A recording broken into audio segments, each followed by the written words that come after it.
Hello student, welcome to my YouTube channel study and learn with Shrimanta.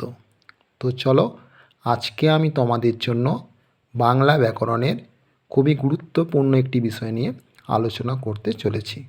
আজকের আমার ব্যাকরণের আলোচ্য বিষয় হলো ঘোষ বর্ণ, অঘোষ বর্ণ, অল্পপ্রাণ বর্ণ ও মহাপ্রাণ বর্ণ। এগুলি বাংলা ব্যাকরণের সবথেকে গুরুত্বপূর্ণ বিষয়, কারণ এই বর্ণগুলি সবসময়ই আমাদের প্রয়োজন হয় এবং এগুলি ভালো করে না জানলে বা না বুঝলে আমাদের এগুলো বেশিরভাগ সময়ই একটি অপরটির সঙ্গে মিলেমিশে একাকার হয়ে যাওয়ার সম্ভাবনা থাকে।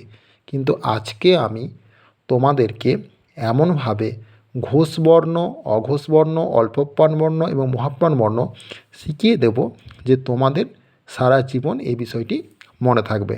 তো চলো আজকের বিষয়টি নিয়ে আলোচনা করা যাক। তো বাংলা ব্যাকরণে যে 52টি বর্ণ রয়েছে, সেই 52টি বর্ণকে প্রথম দুটি ভাগে ভাগ করা হয়। নাম্বার 1 স্বরবর্ণ এবং নাম্বার 2 ব্যঞ্জন বর্ণ। এবার এই ব্যঞ্জন বর্ণের মধ্যে আবার বিভিন্ন ভাগ রয়েছে। সেই ভাগগুলির মধ্যে একটি হলো ঘোষ বর্ণ, একটি অঘোষ বর্ণ, একটি অল্পপ্রাণ বর্ণ, একটি মহাপ্রাণ বর্ণ। এগুলি কিন্তু ব্যঞ্জন বর্ণের মধ্যেই পড়ে। তো এই যে স্বরতন্ত্রীর কম্পন অনুযায়ী ব্যঞ্জন ধ্বনিগুলিকে দুটি ভাগে ভাগ করা যায়, যথা 1 ঘোষ ধ্বনি এবং 2 অঘোষ ধ্বনি। এবং উচ্চারণে শ্বাসবায়ু কতটা প্রয়োজন তার উপর ভিত্তি করে ব্যঞ্জন ধ্বনিগুলিকে দুটি ভাগে ভাগ করা যায়, যথা 1 অল্পপ্রাণ ধ্বনি আর 2 হচ্ছে মহাপ্রাণ ধ্বনি।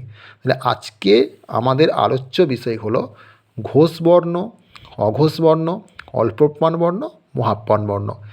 এবার আমি তোমাদের অতি সহজেই এই ঘোষ বর্ণ, অঘোষ বর্ণ, অল্পপ্রাণ বর্ণ, মহাপ্রাণ বর্ণ এখন আমি বুঝিয়ে দিচ্ছি।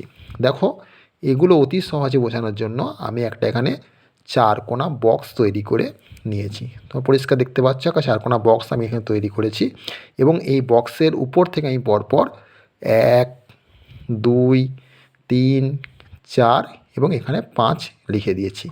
এবার দেখো, বক্সের একেবারে উপরের দিকে আমি লিখেছি কি অঘোষ এবং তার ঠিক বিপরীত দিকে নিচে লিখেছি কি ঘোষ, এবং বক্সের ডান দিকে লিখেছি মহাপ্রাণ এবং বাম দিকে লিখেছি অল্পপ্রাণ।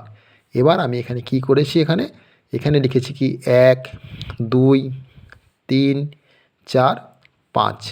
এবার দেখো, যেখানে আমি অঘোষ লিখেছি সেখানে কি পড়ছে বর্গের 1, 2। যেখানে ঘোষ লিখেছি কি পড়ছে বর্গের 3, 4, 5। যেখানে মহাপ্রাণ লিখেছি কি পড়ছে বর্গের 2, 4। যেখানে অল্পপ্রাণ লিখেছি কি পড়ছে বর্গের 1, 3।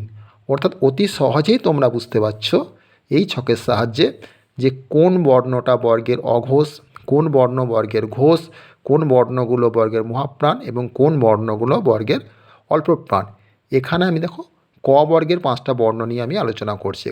এখানে আমি লিখেছি বোঝানোর জন্য ক, খ, গ, ঘ, ঙ।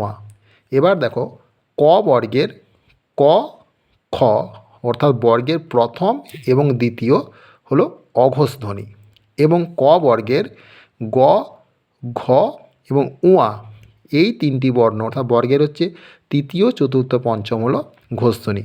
আবার ক বর্গের খ, ঘ অর্থাৎ বর্গের দ্বিতীয় এবং চতুর্থ হলো মহাপ্রাণ ধ্বনি, এবং বর্গের প্রথম এবং তৃতীয় অর্থাৎ ক এবং গ হলো অল্পপ্রাণ ধ্বনি।